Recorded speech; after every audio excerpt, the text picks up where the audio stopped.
Well, hello and welcome to the webinar. I'm your host, Shannon Roddy, the founder of Marketplace Seller Courses, online courses, resources, and tools designed to help brand owners launch and grow their business on Amazon. I have with me today special guest, Yohan Jacob. He is the president and founder of Retailbound, an international omni-channel branding, marketing, and sales agency. Yohan started his career selling products to retailers before switching to the buying side, where he held senior merchandising positions at both Sears Holdings and OfficeMax. Yohan is a noted author, retail consultant, and retail coach who teaches entrepreneurs, inventors, and small suppliers how to stand out from the competition and get their products sold to retailers and distributors. His book, Retailbound, How to Sell Your Products to Retailers, is available on Amazon and Barnes & Noble, the success of which led him to launch a consulting company around the book's principles. Yohan, thank you so much for being on today. Anytime, Shannon. Thanks for having me. So we're going to go ahead and get started. Yohan's got a phenomenal presentation that I'm very excited to go through. We work with tons of brand owners who sell on Amazon, and inevitably at some point in a product's life cycle, we've got inventors, entrepreneurs, people who buy companies, people who invent products. Amazon is a great starting place. It's a great place to get proof of concept, to launch those initial sales, get those initial reviews. And we've talked about how important controlling Amazon is, your presence on Amazon, in order to effectively move to that next stage of retailers, distribution, and beyond. So I'm really excited to have Yohan go through this. We'll be taking questions at the end, as well as if you have any questions, go ahead and throw those up in the chat box. We'll get to those. But for now, I'm going to go ahead and pass it off to Yohan. Yohan, thank you so much for being here, and I can't wait to see you go through this presentation. Cool. Thanks, Shannon. Well, thanks for having me on this webinar here. So, as Shannon mentioned, my name is Yohan. I'm the president and founder of Retailbound, and we're going to go through some tips and strategies to stand out from your competition when you're presenting to large and medium-sized retailers. So in today's agenda, there's really a couple things. We'll do an introduction about myself, a little more in depth, a little more than Shannon explained. There'll be two lessons that I'll be going over. One is, are you ready for retail? A lot of information to take note of. The second lesson is really getting the retail buyers' attention. In today's hyper competitive environment, buyers are bombarded with a lot of information from what they see on TV, what they read, emails, phone calls. So how do you stand out? And we'll give some tips and strategies to get ahead. And finally, because you spend this valuable time with me, I have a little gift here at the end. So hopefully you stay awake along to hear what the gift is. And finally, as Shannon mentioned, any questions, feel free to let me or Shannon know. I'll be happy to answer them. So a little more about me than what Shannon explained. Retailbound is a channel marketing or a omni-channel brand agency. We've been around for over 10 plus years, and since 2008, we've educated, we've taught, and we've consulted over 4,000 startups around the world.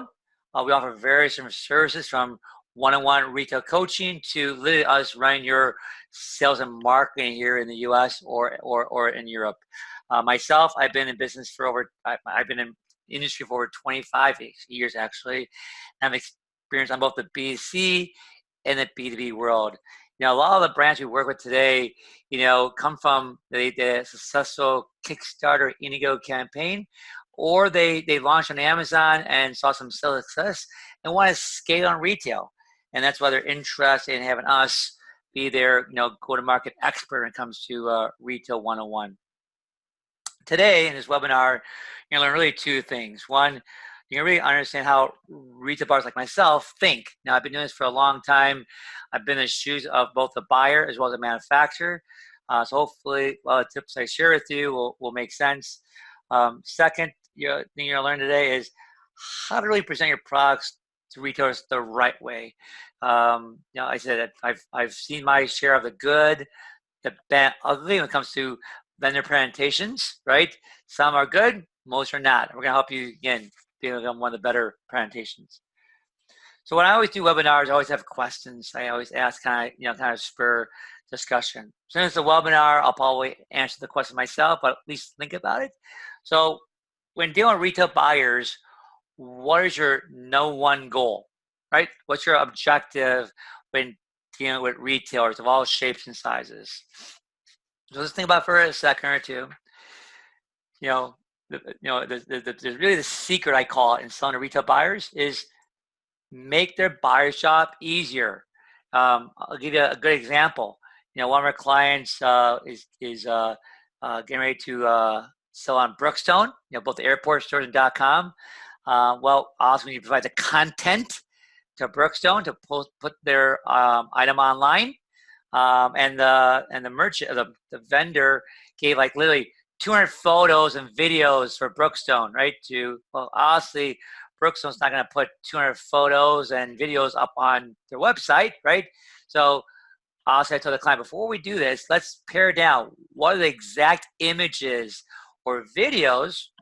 I'll put it Brookstone. Maybe it's 3 images and a video. To rely on Brookstone to handpick what images and videos, that's not making the buyer's job easier, right? It's making it harder, right? Honestly, vendors who make it easy for retailers to get more opportunities and become long-term vendor partners. Startups, okay, or small brands don't get that. All they care about is getting the first PO. It's not too difficult getting the first PO. The challenge is getting a second PO, the third PO, and so forth, right? So again, if you make the buyer's job easier, okay, you'll get more opportunities, which could be market opportunities, in-store opportunities, and so forth, and become long-term partners with your retailers. And by the way, if you don't make the buyer's job easier, I guarantee your competition will. So it's important to do that. You're probably asking, well, Yohan, how to make the buyer's job easier? Simple. Here's about 12 or 13 tasks or things you can do to make the buyer's job easier. The most important one is communication, both written as well as verbal. One of the things you'll hear a lot in presentation is about the lack of follow through, right? So, when I'm working with a retail merchant, with my clients, I make sure after the conversation, I document an email. There's no misconceptions. It's pretty much black or white, no shades of gray. So it's very important to have an open dialogue or be consistent in communicating with your retailers. You also make sure that you have completed setup sheets. Don't do a half-assed job. I can't tell you how many times where a client will send me a setup sheet to send to a buyer. I'm like, wait a second, it's missing the dimensions. It's missing the UPC code. It's missing the copy. There's no way I'm going to send this in on your behalf. Makes me look bad in front of the buyer, right? So make sure that if you have the opportunity to work with a retailer, that you fill up the setup sheet completely. Don't leave any missing blanks. As I mentioned a second ago, having product images, right, available for online, or samples for shooting for catalog or for pre-print ads. Have that ready to go. Pricing, extremely important to have that ready to go, right? Knowing what the buyer expects, both on the front end, give me what is your lowest cost possible, but also on the back end, whatever rebates they're looking for. Having that ready to go will make the buyer's job easier. Product availability and lead times. I know it's tough for most startups as they're held at the mercy of their factories. But again, retailers need to know when will it ship if they place an order today, right? How long will it take, right? These are very important, especially for retailers that are stocking in their stores. Larger retailers have set deadlines or guidelines to get products in the store. If you miss the deadline, you probably wait till the next reset, which could be weeks, maybe months, and that's a missed sales opportunity. Inventory forecasting. So again, making the buyer's job easier. Larger retailers will require will send forecasts, and make sure you do your end of holding up your bargain and make sure that the inventory is flowing consistently. If you don't ship them stock, they won't be able to sell it online or in store. So forecasting is very important in becoming a long-term vendor partner. Copy and marketing sell sheets. You are the expert of your product. You can't expect a retail buyer who maybe has 200 vendors and 30,000 SKUs to be an expert in your category, right? So it's important that you have the marketing sell sheets, you have the web and catalog copy, again, to make their job easier, right? Which will help you sell more products through their stores or their website. One of the biggest, the last two things make the buyer's job easier. A lot of startups really forget about this. One, what's your marketing strategy? You know, what's your marketing calendar look like? You know, selling to retailers, you know, is one thing, but driving sell through is another thing. And retail buyers, you know, they're not going to spend the effort in marketing a one SKU or small brand, right? It's really up to the brand themselves to do the marketing, right? So what are the external and internal marketing strategies? It could be paid search, Facebook ads, email blasts, content, promotions, training. There's a lot of stuff you could do to from a market perspective to drive traffic to a store, a website, or a catalog.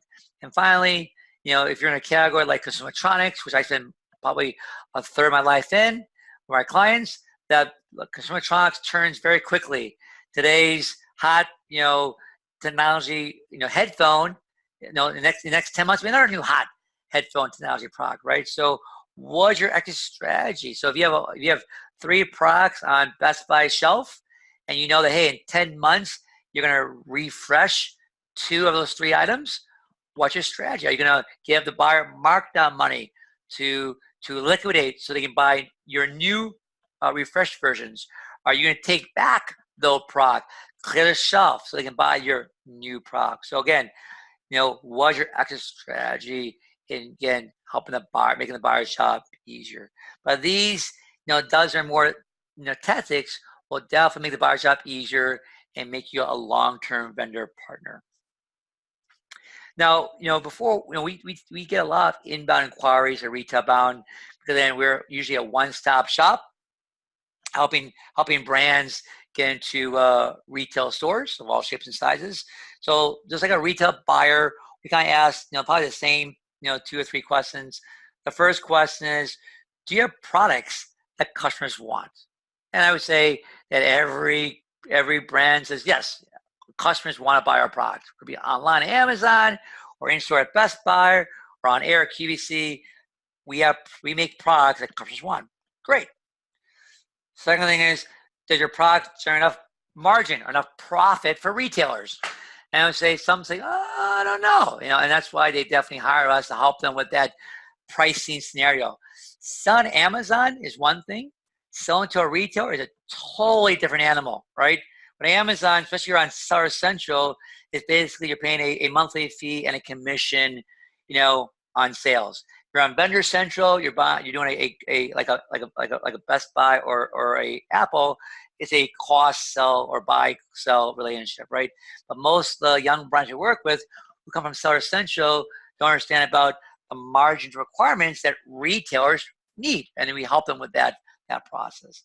The last thing we always ask is, do you follow through on promises you make to people? If they say no, I guarantee you you're not going to be a client of ours. If you say yes, great, because obviously we'd love to represent you in front of retailers like a Best Buy, a Brookstone, an Apple, a Costco, and so forth, right? If you say yes, you answer all these 3 questions, you know, you'll definitely be a great partner for Retailbound, but more importantly, a great partner for your retailers. So the first thing I would do, you know, when you're trying to get ready for retail, is develop a go-to-market strategy. Okay. Now here are some of the things you want to have in your strategy. It can be a 1-page or it can be a 30-page document, right? Who are the target retailers you want to go after, right? You know, if you're a small brand in housewares, are you going after Macy's? Are you going after Kohl's? Are you going after Bed Bath & Beyond? Who are the right retailers that make sense for your brand? If you're a high-end brand, Walmart is probably not going to be your target audience, right? You know, probably be more like a Nordstrom's, right, or a Macy's. You know, identify who are the right retailers based on your brand image and your pricing, you know, strategy. You also want to identify the retailer's buying patterns. So, you know, reaching out to a buyer in November, right, of this year to say, hey, we won't be in your stores this year is probably going to be slim next to none, right? most retailers, especially in the category, by 4 to 18 months out. Again, around the category. So in apparel, right, they work probably 18 months out. So right now they're probably working on spring 2020, give or take. So we're in consumer electronics, they're working on things right now. So it depends on the type of product category and the retailer you're working with.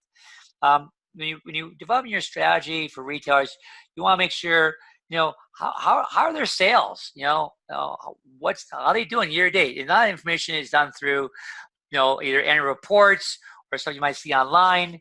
But again, if a retailer is not doing well financially, like a Sears, definitely don't want to sell them, right? Because it kind of boils to the next one: their ability to pay invoices and the time it takes.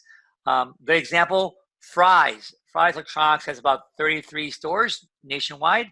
Great little retailer. They're ranked number 12 in the top 100 consumer electronic retailers, but they're known in the industry of slow paying. No offense, I love to have my brand in Fry's, but if it takes them 9 days or longer to pay my invoices, probably not a good thing. Much better work with a retailer that pay the invoices in a much shorter duration, or at least promptly. If you're a young brand with a couple of SKUs, the bigger retailers most likely will go through distribution versus being direct. That's how it goes. Retailers really set up a small vendor directly, at least on the first pass. It takes as much effort and set up a small vendor with 3 or 4 SKUs. The vendor that has 300 SKUs. So as you're developing your go-to-market strategy, you need to think about adding a distributor part to it. There's another piece, someone also taking another cut of your margin to get into retail. .com versus brick and mortar. For most brands, especially ones on this call, you're probably on Amazon, maybe some other marketplaces like Newegg or Walmart, or larger retailers like a Best Buy or a Target or Walmart. Typically buyers today to reduce that risk, will put it online. It's a great way to test with very low risk on their part. It does well online, then there's a chance to get into stores. We've had several clients for using Best Buy as an example. We'll start online for 3, 6, 9 months, see how it does, and if it does well and hits the metrics that's given by the buyer, there's opportunity to get stores. It would be 30 stores, 50 stores, 1,000 stores, right, and so forth. So something to think about, and I think for most brands on this call, it's about that. We call that slow burn. Start small, making mistakes along the way, and scale up as your business grows. Now, some of them is honestly, when you're selling to retailers and you're doing it by yourself, you can hire a consultant like a Retailbound. Here are some of the common mistakes that most brands make. One is lack of preparation, and hopefully after this webinar, this won't happen to you guys. In retail, it's like in life in general, you don't get a second chance to make a first impression. So it's important that you don't go in to meet a buyer and waste their time. So hopefully after this 45-minute webinar, you'll feel a lot more confident in preparing to talk to a retailer in person, or the phone, or at a trade show. The second mistake is over-promising and under-delivering. As salespeople, we always want to, again, we want to win the sale. We want to do whatever it takes, right? Over-promising, say, yeah, we can get you 50 pieces by tomorrow, or yeah, we can cut our cost by X%. If you can't do it, don't promise it. Again, it's about integrity and being a long-term partner. So definitely don't over-promise. Under-deliver. It should be the other way around. Another common mistake, and I've seen it a few times in my life as a merchant, is lying. The vendor has plainly lied to me. I have emails documenting this is what we said. Here's something different. And again, buyers have a long-term memory, and buyers do move around a lot. So just because you may have pissed off the buyer by lying to him or her, right? If the buyer moves to another retailer you want to work at or sell to, most likely you won't get an appointment because you burned the buyer, you lied to the buyer at retailer XYZ. most likely you're not going to talk to them at retail at 1, 2, 3. So definitely don't want to lie, tell the truth, and be ethical and honest. And I said, as I mentioned earlier, the lack of I call poor follow through. So the buyer says, "Listen, Shannon, I want the sample by next Monday, because I got a pitch meeting to my senior management." Sure, not a problem. We should sample by Monday. Monday comes around and Shannon didn't deliver me the sample, makes me look bad. That's not good. And I guarantee you, you're not getting another opportunity to sell to me. Now, we know things do come up. Maybe the sample is being used by another retailer. Call me, email me. Hey, Yohan, guess what? Hey, the sample we'll give to you. Another retailer is taking some photos.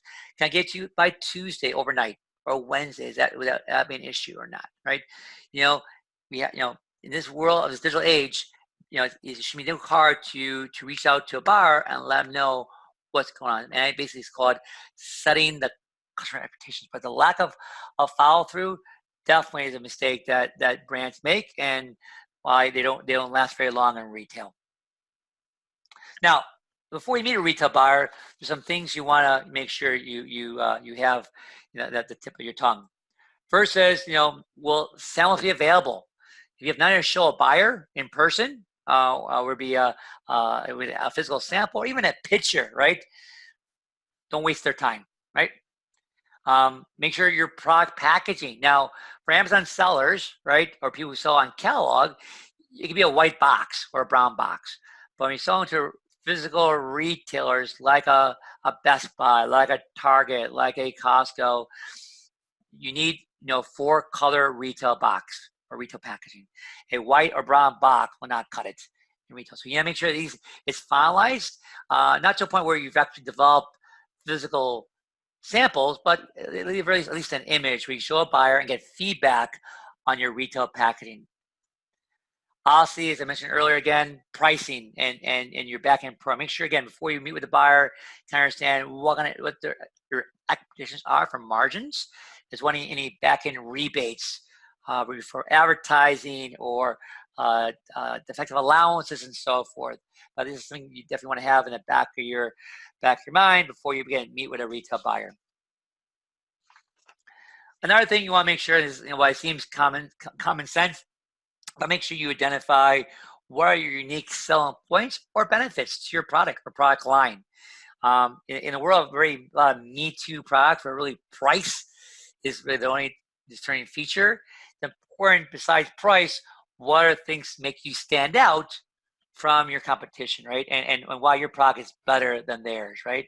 So between this, as I mentioned before, how your product has an advantage are things you definitely want to make sure you have before you meet with a retail buyer. Finally, you want to make sure that you have your advertising or promotional plans developed. These are the high level. That'd be specific to that particular retailer, but at a high level, knowing, okay, what's the promotional or marketing can look like to drive sales to a retailer. Some other things you want to make sure that you want to have is when will the product be available to ship. So if you meet a buyer and it's June 5th, and they want to know, hey, when will it be available? Is it going to be available in July? Is it going to be available in August? Available next year? So not knowing when the product will ship, very important to know that before you meet with a buyer. I call fun facts or stats like on a baseball card. Knowing what your current sales history. This is very important, as I outline in the slide. How are sales doing? We'll be on, besides your own website, on Amazon, on other .com platforms, right? How are sales, right? By year to date, month to date, in dollars and in units, right? You also want to make sure what percentage of your returns are truly defective versus partial remorse, right? I know Amazon is very flexible in taking back returns of all shapes and sizes. So it's important to tell the buyer, yes, we've sold 6,000 units year to date, and we have an average of about 2% return rate on Amazon, but majority of those returns are truly partial remorse, not effective. And finally, we have a plan to address that, to reduce that quote unquote partial remorse, right, on Amazon, and trying to make it less than 1%. But knowing what your return rate or defective rate is important to share with a retail buyer, especially if you're a new brand with very little sales history. You want to know you know your facts. You also want to know what is the retail price in all .com retailers. On Amazon, if you're in Seller Center, you control the pricing. That's easy, right? But other retailers you work with where you don't really control the end user pricing, well, how's it? If your product sells for $19.99, right, on Amazon, and Walmart.com has it at $12.99, and you meet with Target, well, I'm gonna be too happy. Say, hey, you're telling me it's $19.99, but I go online quickly and I see Walmart has it at $12.99. Not too good. So you want to make sure that the pricing is in line across the board before you meet with a retail buyer, so you don't get embarrassed. You also want to make sure, and this is what I love about Amazon. How's your reviews, right? Are you a 4-star? Are you 4.5? Are you 5 stars on Amazon? Buyers like myself, when we look at potential products, obviously Amazon is the first place we search. We look at the product. We look at the pricing. We look if you have A+ content, which is very important. But also, most important, we look at the reviews. We have 2 reviews or 2,000 reviews. We look at the reviews, especially the ones that are verified, not the free reviews or unverified. But the verified reviews is what we really look at to help us guide. Is this something we want to work with for our retail, operations? Now, getting the retail buyer's attention, right? I ask this question a lot to young product startups. How do you find retail buyers to contact? What are the ways in today's age, right, to find retail buyers, right?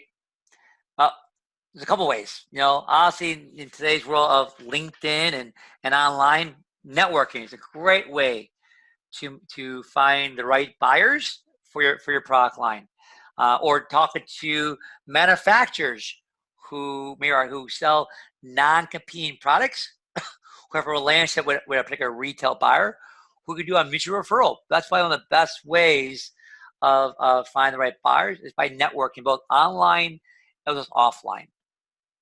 Another great way of finding buyers, I call it inbound. So PR, email campaigns, inquiries from your website, or inquiries from print ads. These are another great way of finding buyers, okay, to talk to. I've several times as a merchant, I reached out to various vendors I was interested in working with through their website, through I saw in the press, and so forth. So it's another great way of finding the right buyers to talk to.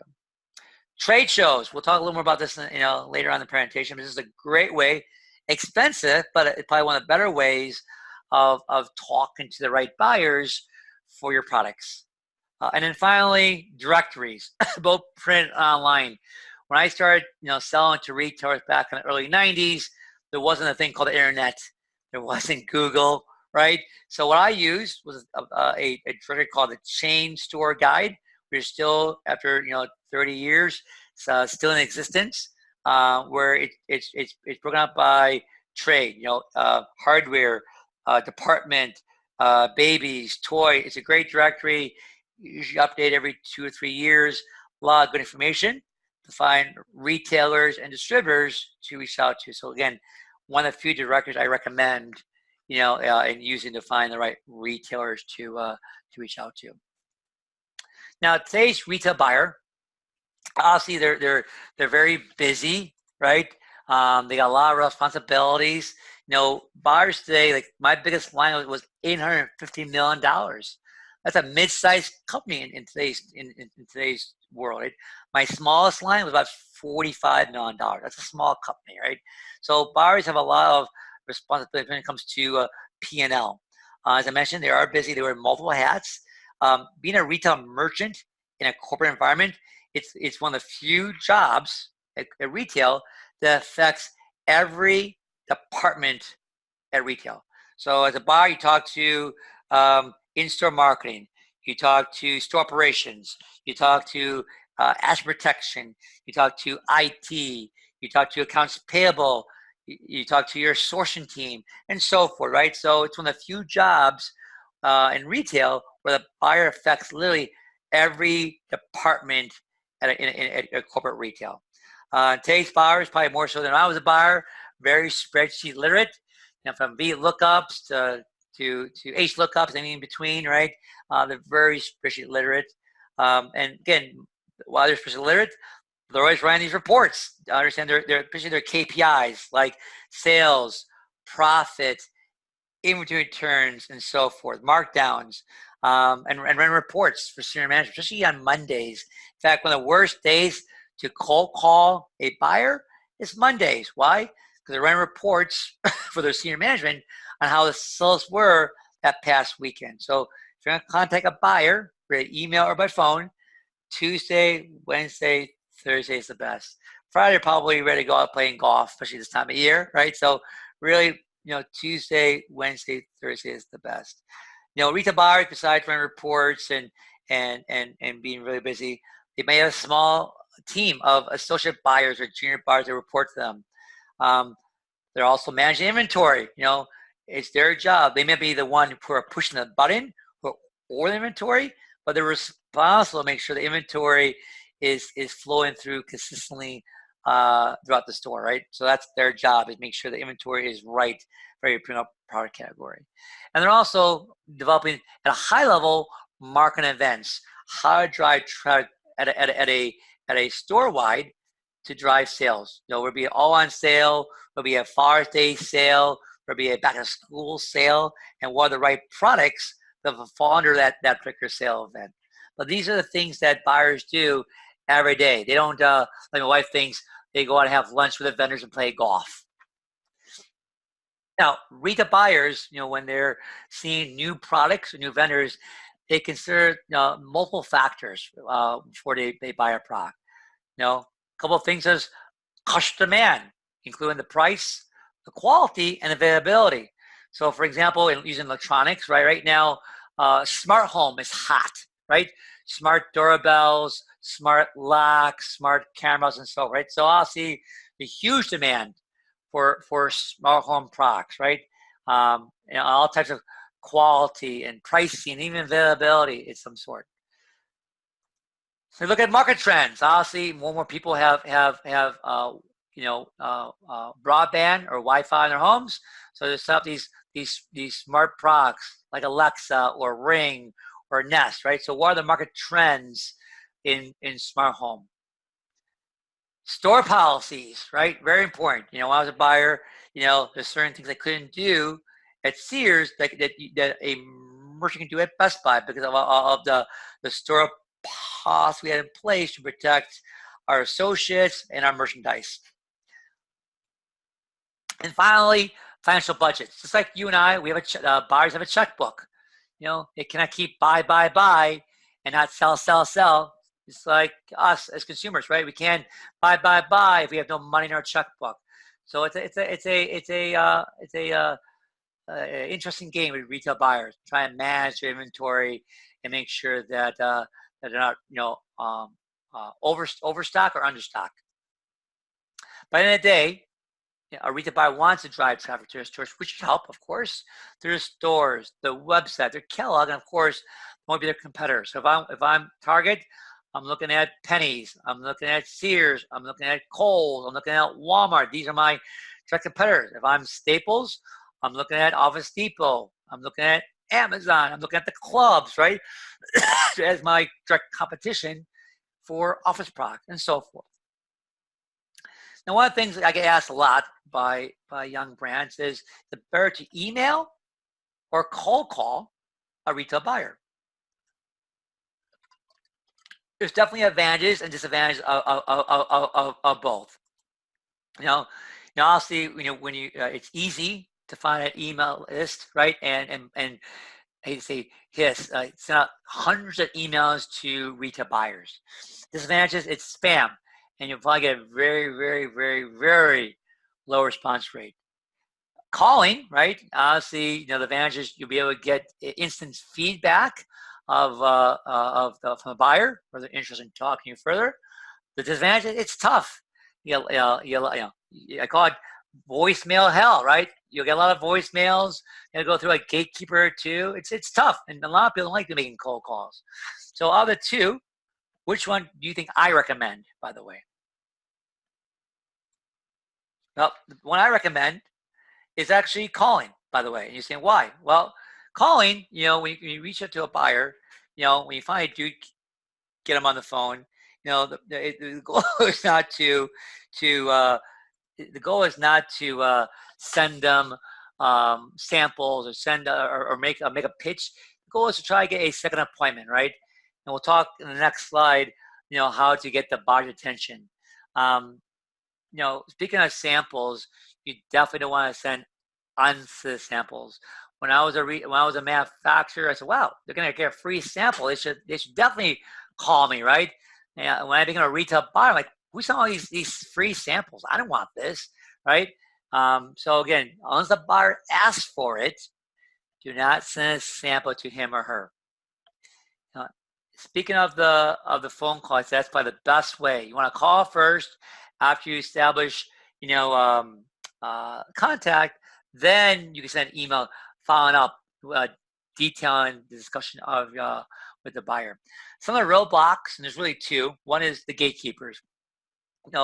Buyers on purpose are a highly sought out group. I used to get in my day easily, probably 50 to 100 calls a week, and over 200, even easily 300 emails a week as well on potential suppliers who want to work with me. So there are gatekeepers out there to reduce the amount of inbound information to me, right? I only talk to the vendors that make sense for my retail stores. Another roadblock is I call the voicemail hell, right? Can I get a buyer on the phone? Again, it's real rare that a buyer's gonna call you. They don't know who you are from a voicemail you lead, right? So, try a couple of times later and see if you get the buyer on the phone. Sometimes early in the morning before 9 a.m. when the buyer just gets in, or after 5 p.m. Buyers work long hours, but at 9 to 5, you might get their voicemail, but before 9 or after 5 p.m., you might get lucky to get a buyer on the phone. When you do are lucky, and again, the purpose of the first phone call is not to sell them. The purpose of the first phone call is to get either a second phone call to talk more in depth about your product, because it was really a cold call, it was unexpected, or better yet, a face-to-face meeting with the buyer. You need about 60 seconds, maybe 2 minutes at best, to kind of get the attention of the buyer on that first phone call. Basically, here's really the next steps. You want to introduce yourself, company you work for. You want to get a quick one-sentence overview of your company and the products you manufacture or sell. And this is very important. Make sure you ask, is this a good time to talk? I can't tell you how many times as a buyer, even today as a consultant, I get so many inbound calls, and all of a sudden, hey, my name's Bob, I work for so-and-so, and boom, they end their sales pitch. You're better off, asking, is this a good time to talk?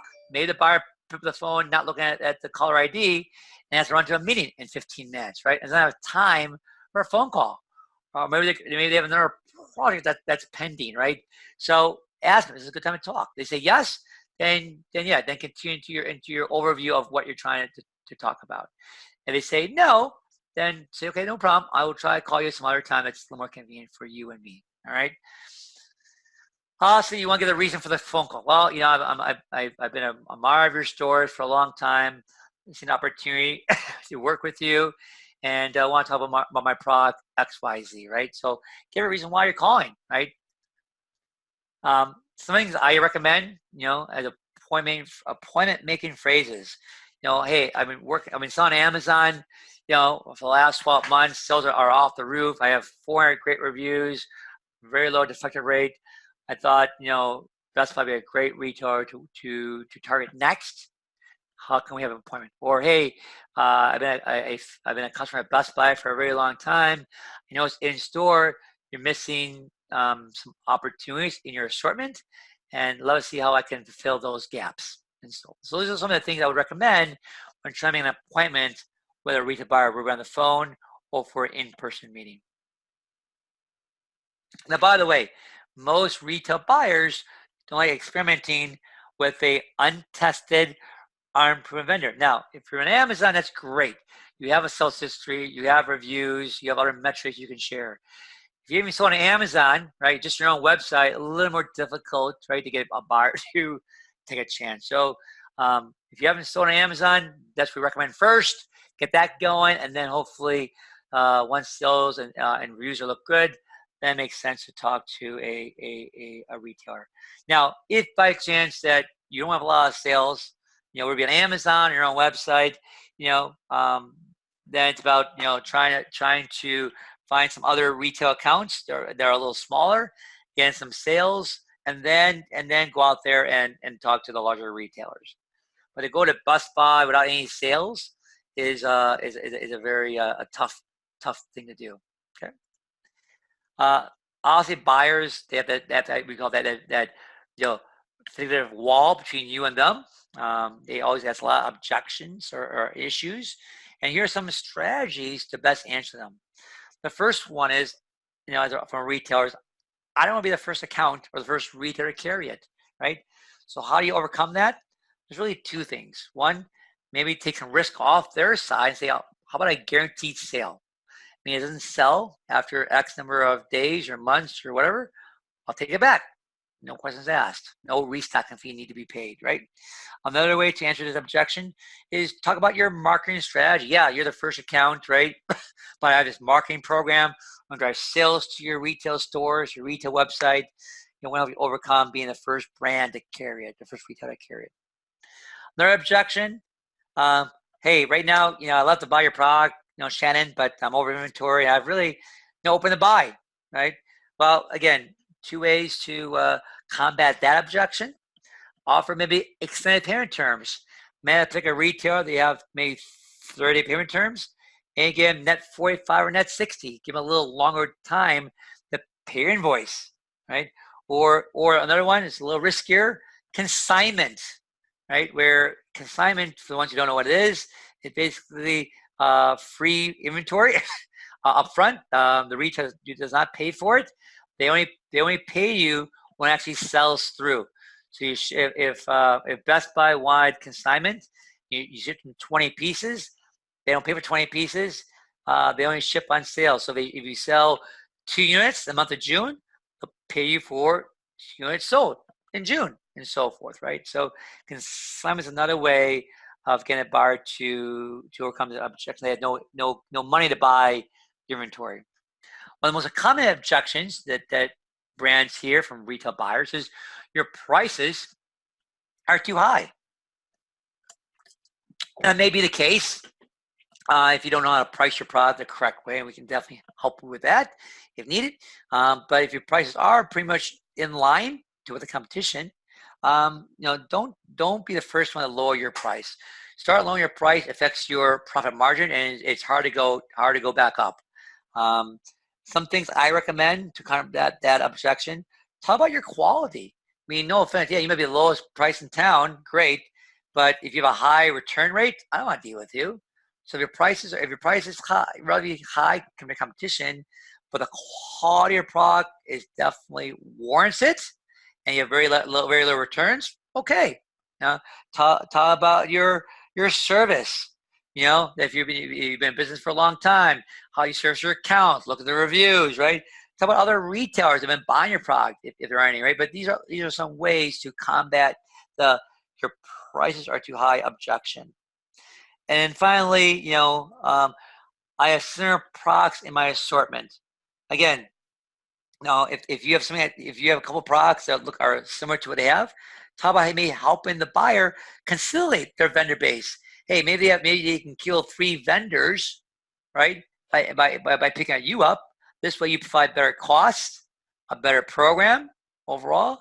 The vendor only has 1 vendor to deal with, yourself, versus 4 vendors, you and 3 other vendors, right? So a way to make their job easier, as we discussed earlier in the presentation. Now, if by chance the buyer says, hey, this is great, Shannon, I want to see some samples, send to my office, make sure that you verify the name, the correct spelling, as well as the shipping address. Especially, large REITs like Best Buy or Walmart, it's like a little city of its own, right? So it's important you make sure you verify what address you need to ship the sample to, or it'll be sent back to you. And also from a buyer, make sure you spell the name correctly.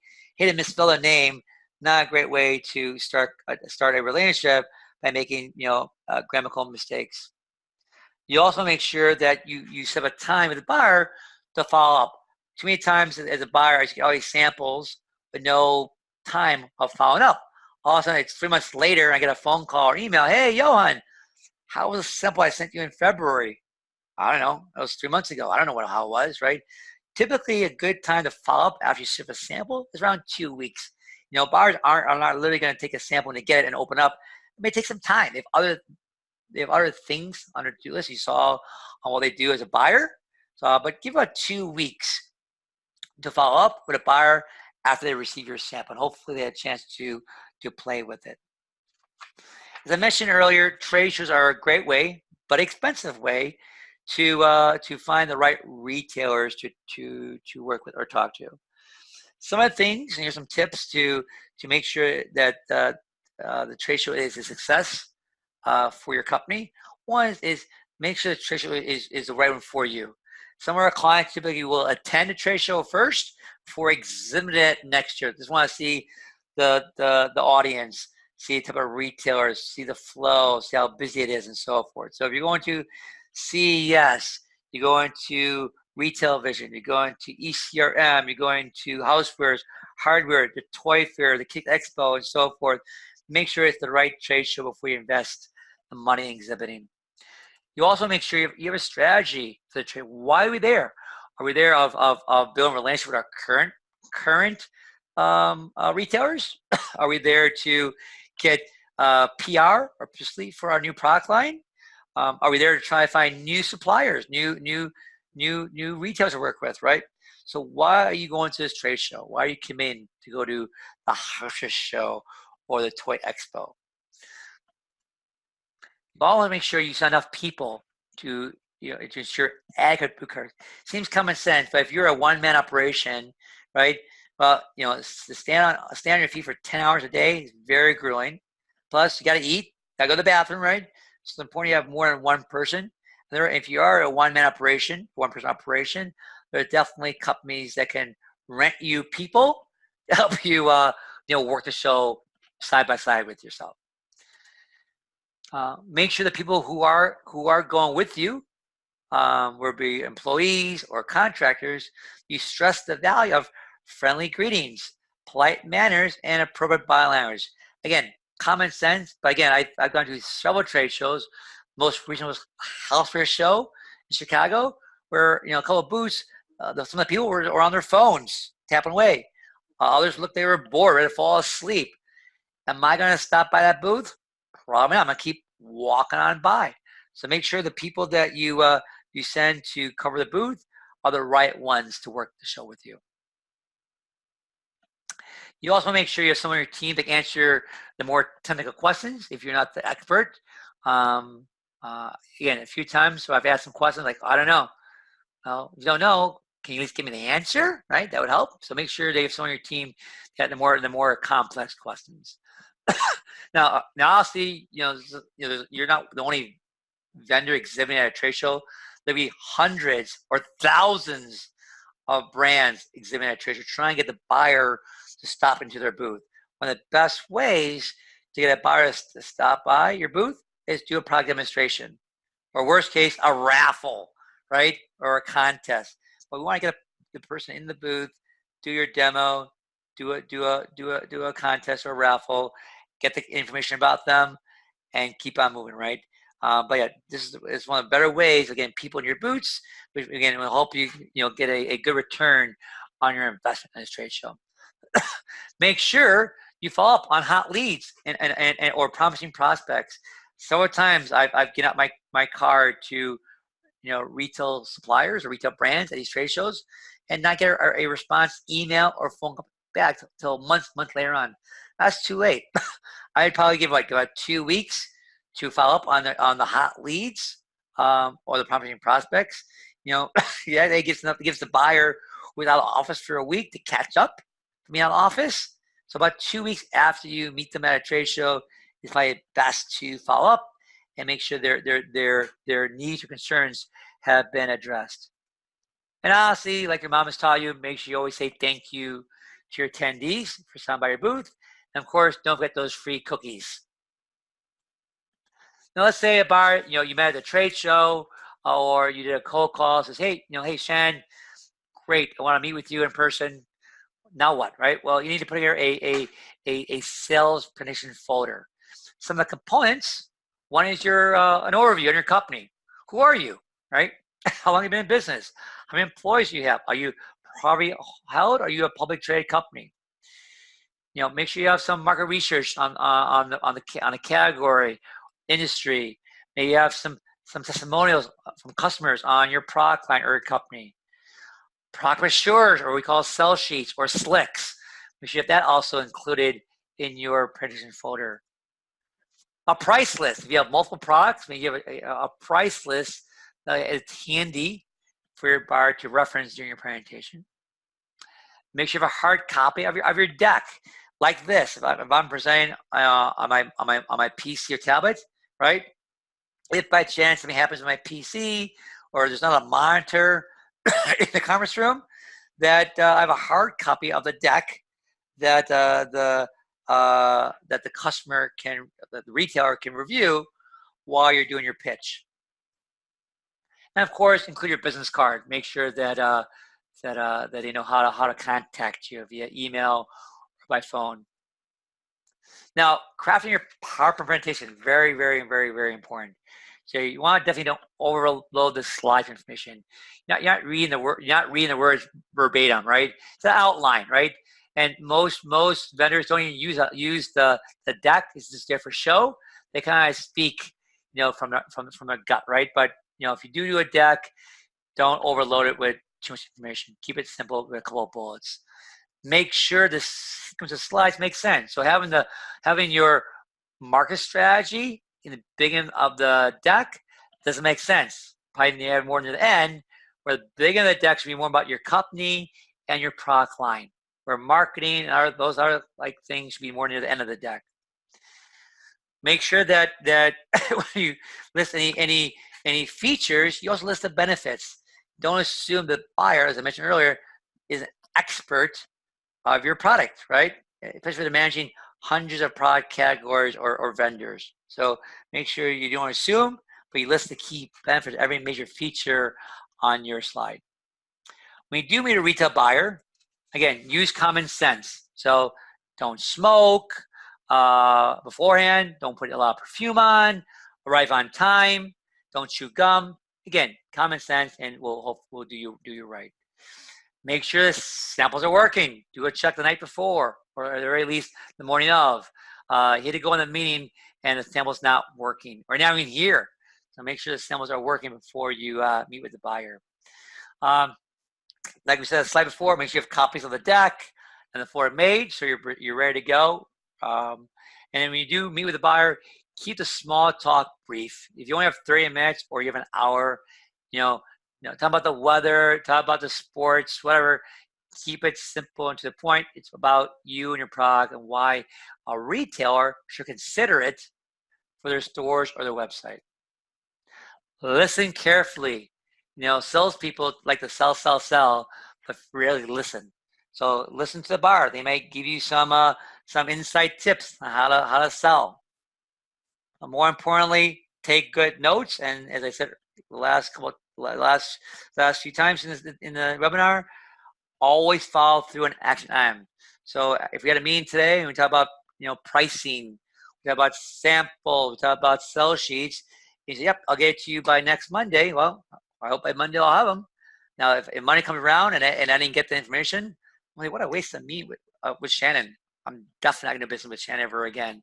So it's important that whatever action items come up from the meeting, that you or your team follows up promptly with the buyer to show that you want to be a long-term partner with them.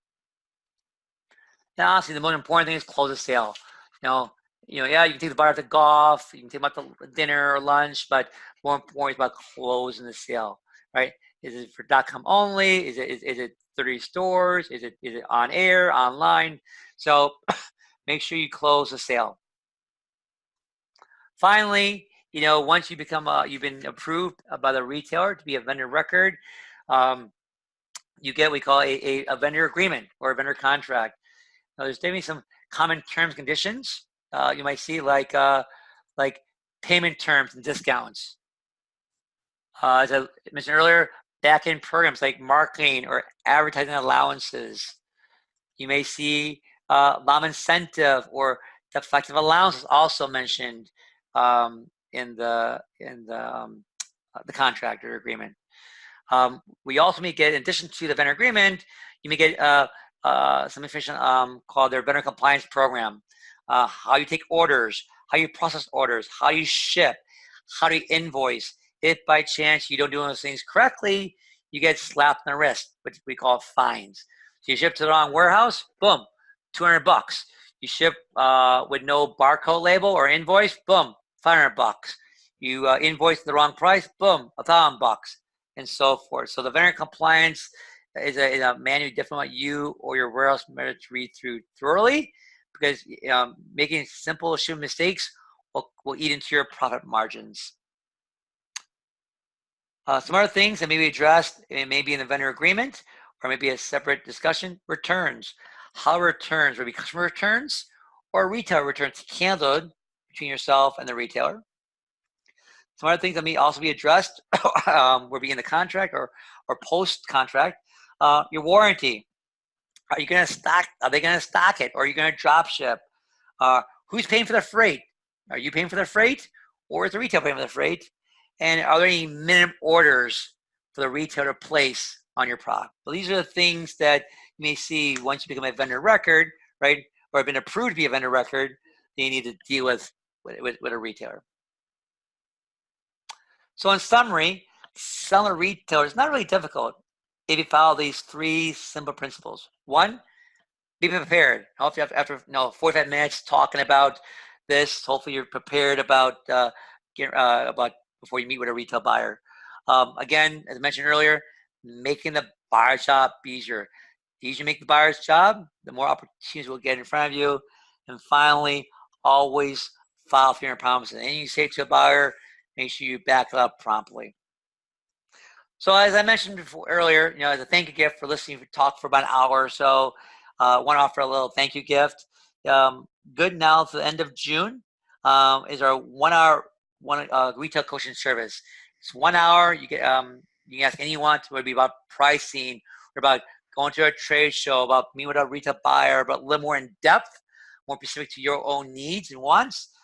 Typically, we charge $125 for 1 hour, but thanks to Shannon, we decided to offer this at a discount rate, about 25% off. So for $75, and it's good for about 2 hours of retail coaching. So if you're interested, definitely send me a note at yjacob@Retailbound. I'd be happy to schedule your first session. And that concludes the webinar. Are there any questions? Yeah, well, Yohan, we'll see if there's any questions that pop up. I've actually had a ton of questions and comments and some things to go through. So first of all, wow. Thank you so much for going through that. I think, having worked with different brands, going through the process of expanding into retail, that was the most thorough, helpful overview with enormous amounts of understanding and information. So first of all, thank you for that. I feel like anybody who attended today or watches this video in the future on our website or YouTube is going to get a ton of value out of this as well. So what I want to do is let me go through a handful of the things that I noticed, questions or comments that came up.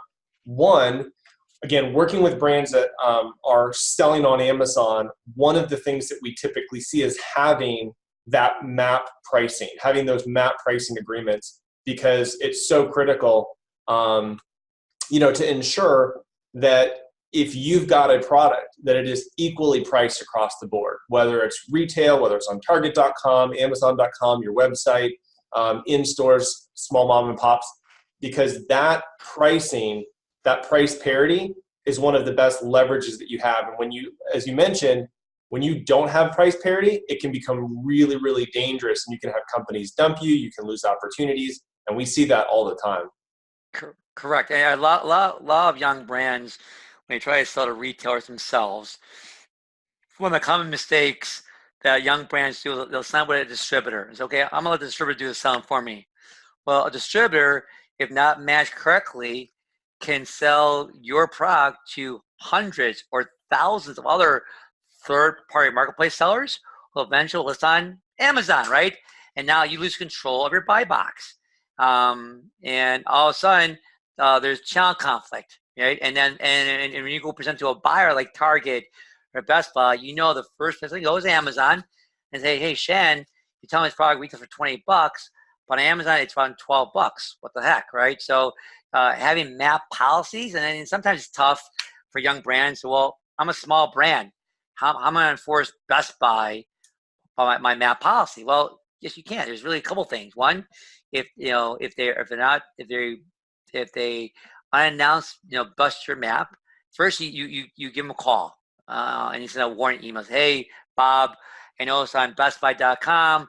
The product is $10 below the advertised price. It must be a mistake. Can you please raise it back up? Right? If they do it again, then you have two options. You can you can stop shipping them, right? Until they run out of inventory. That's one thing you have is leverage. Or, as I mentioned, the back end rebates. The advertising allowances, the marketing allowance that some buyers use to fund their P&L. I'm not going to pay it. If you're not going to advertise the product at the minimum advertised price, then maybe we should do business together, and I'm not going to pay you those rebates that they're due to you. So there are some ways to combat, or control your retailer to make sure they are following that. And I would say that most retailers, almost all retailers I work with, I work at the big ones: Best Buy, Costco, Target, Walmart. They will follow map. If someone busts map, then they'll bust as well, right? They don't want to be the last guy at the party. So if Amazon lowers the price, they do it, or through a third party, I guarantee you Walmart, Best Buy, and other retailers will follow suit, and then you lose control. Does that make sense, Shannon? Yeah, 100%, which actually leads to the next point, which is having distribution agreements in place, both with the distributor as well as any retailers, even mom and pop. People think, oh, I can just sell this. Like, let me just get it out the door. But we always talk about prevention versus intervention. It's so much better to have those distribution and map agreements in place ahead of time so that you have something to enforce. Map is unenforceable without an agreement. So again, just making and stressing the importance of, you've got to have, even if you're just starting selling on Amazon or you're just selling your website, you have got to be thinking about your long-term strategy to maintain brand equity for your brand by having map and distribution agreements in place as you scale and get bigger. Yeah, for most of these young brands we work with Amazon, we ask, is this a hobby or is this a full-time business? If it's a hobby, then we don't want to work with you. If it isn't your full-time business, let's get engaged. And I think the brands you want to scale and retail, you're correct, Shan. You need to have those processes in place, like map agreements, make sure that all of us are all singing the same hymn book, if that makes sense. Absolutely. The other thing that I want to mention is packaging, because again, a lot of people who sort of do the direct consumer, specialize in e-commerce, they're just doing plain packaging. It's just to get the product there. White box, brown box. Yep. Exactly. But if you're going into retail, the box is what they see. The packaging has to sell it. So whatever you do, invest in good quality packaging, test your packaging. We use services like PickFood. There's tons of other ones, but mostly having a really good package designer who knows and can understand what your package is going to look like. If somebody's walking down an aisle, what's going to catch their eye? What's going to show them the unique value propositions? What's going to make them go, let me pick this up and check it out. And if you fail to do that, your product is going to sit on the shelf and die. Yep, you have literally 2 seconds or less to capture someone. And for some brands, right, and some retailers, maybe you have the luxury of doing, vendor-funded point-of-purchase displays, right? We have a client that makes a line of headphones. Well, obviously, headphones you want to demonstrate it in store, so we're developing some point-of-purchase display fixtures for Best Buy and Brookstone and others, right? But other clients, they have the luxury of developing POP displays to demonstrate the product. So really, the retail box has to be your best salesperson. You can't rely on the blue shirt at Best Buy or the orange vest at Home Depot. The seller product first. It's really your marketing to build that awareness of your product and your company, and then the in-store your packaging to kind of like close the sale. Yeah, what I'm thinking is you need a little product insert that basically will either beep at the person as they walk by, or like a water gun that like squirts them. Correct. The next thing that you mentioned, brought up, that is so important is having good quality assets. You have to have good quality product photos on a pure white background. Again, we love upgraded images for that. You can ship them your products from anywhere in the world, and they can give you those high resolution images that you're going to need for retail, as well as video, especially 100% if your product is in any way innovative. If it's not just like another iPhone cable or something that people get and have a general understanding or awareness of, but if it's different or unique, people might not know how to use it, how it works, what the benefits are. Video is so critical, and so having that video ready, not just giving them raw assets like you said, not just giving them B-roll, but a completed sales video that they can upload, add to the website, or if they've got a display, video display is a new thing that's coming out. Obviously, you have to work with people to be able to get that opportunity, but have those assets in place. Know what sells, and Amazon, again, is a great place to test and get that information so you know what works. You know what videos are effective. You know what photos are effective to sell your product, and have those ready. And as you mentioned, make it very, very easy for the buyer to get those. And just expect the buyer to handpick out of 100 images which 3 to put on the website is asinine, right? So, pick, here are the exact images I want to use for the website. Here's the copy. Here's the video.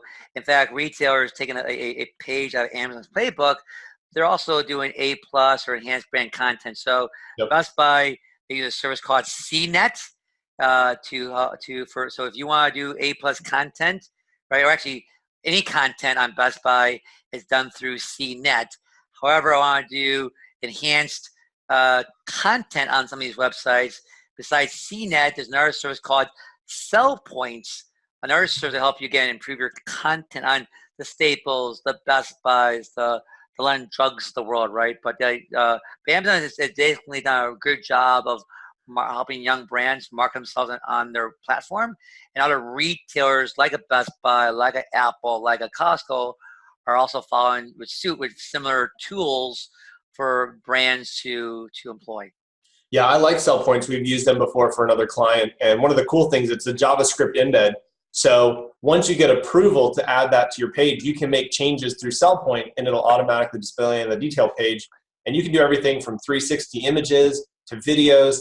And the other really cool thing that you can do is you can get way more analytical data than Walmart or Target is going to give you. And so highly recommend Sell Point if you're selling on one of the retailers. Great company. We'll add that link below the webinar. But we found it very, very effective. Again, it's about standing out. It's not about getting on the platform. It's about standing out. And how do you do that? Through packaging, through the display, and through the listing. Yep. The other thing that you had talked about is sell-through. And I think a lot of people forget about this. They think, if I could just get my product into X store, if I could just get it into Best Buy, if I could just get it into Target. And the reality is, that's not going to do anything for you. Getting it on the shelf does not convert a single sale. You have to support sell-through. And, again, having people be aware of that. Success is not getting your first PO. I know it's a win that you can celebrate, but it's a very, very small victory. And really, like you said, the win is getting your third PO, your fourth PO, your fifth PO, generating an ongoing business and relationship with those vendors, and continuing to deliver great products and great value.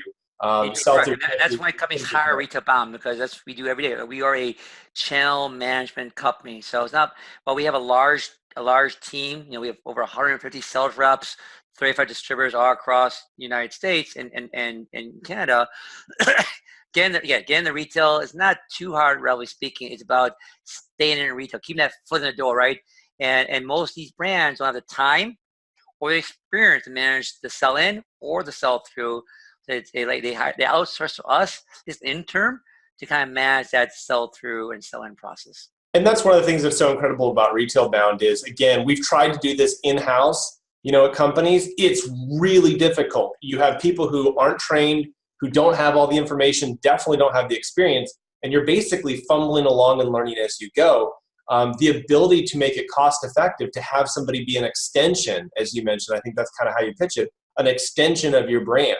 to handle the retail side, just absolutely phenomenal. And anybody in that situation, recommend that you check out. Most startups, again, like to do themselves, right? They were making mistakes, but if you want to, using the young kids term, you want to hack the system, right? You want to fast track your success. You are a professional. Yeah, I can probably build a deck, in the backyard.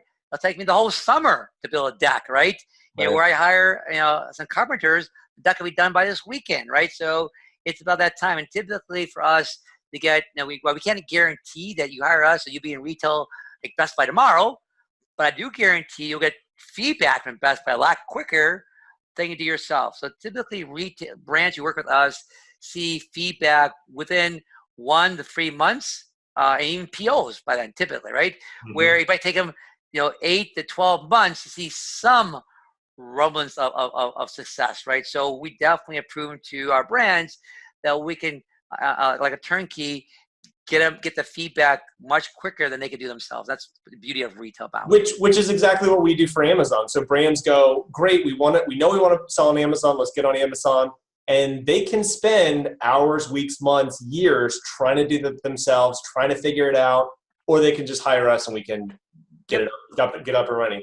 Once you come see us, we're going to send you to Retailbound. So, Amazon and beyond. The other thing that you mentioned is the unique value proposition. Again, Amazon is a great testing ground because you have the ability to update your product features. You have the ability to update your images. You have the ability to comb through your product reviews as well as your competitors' product reviews and see what works. That gives you real raw data that you can then take and say, here's our unique value proposition. When we added this image, when we added this product feature, or we added this to our title, sales increased by this percentage. We know that this is what gets customers' attention, and you're able to present that in a way that really makes sense and will benefit the buyer.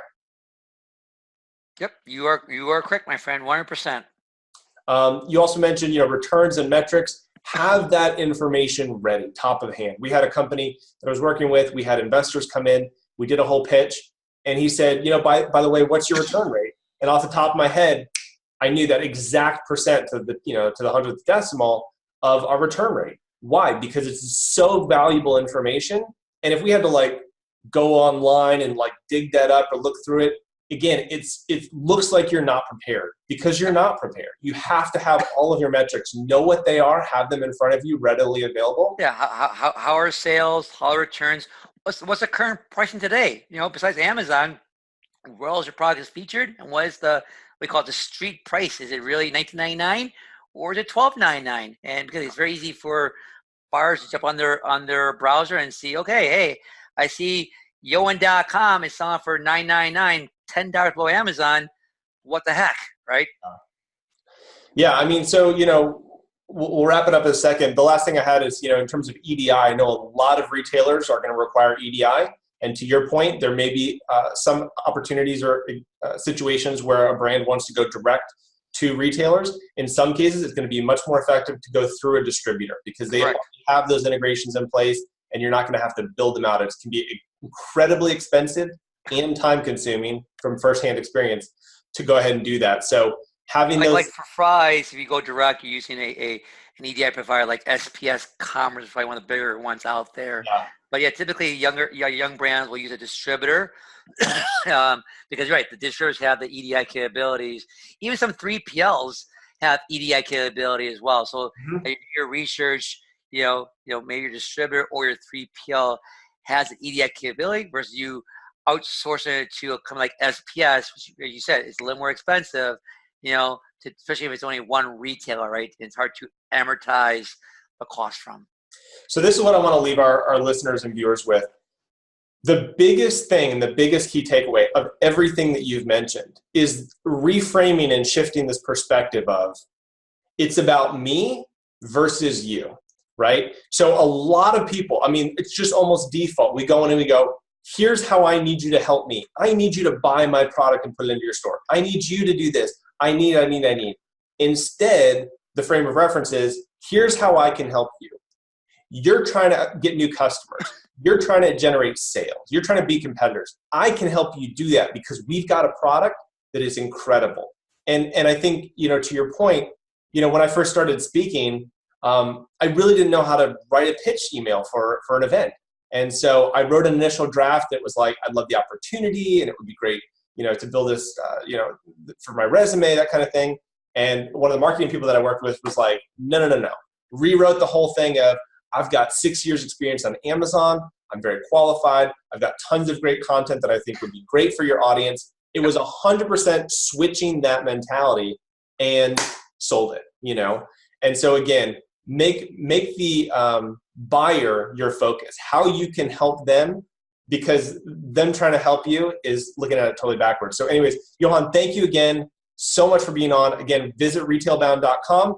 You can reach out to Yohan as well. All that information will be below the video. And thanks again for joining us.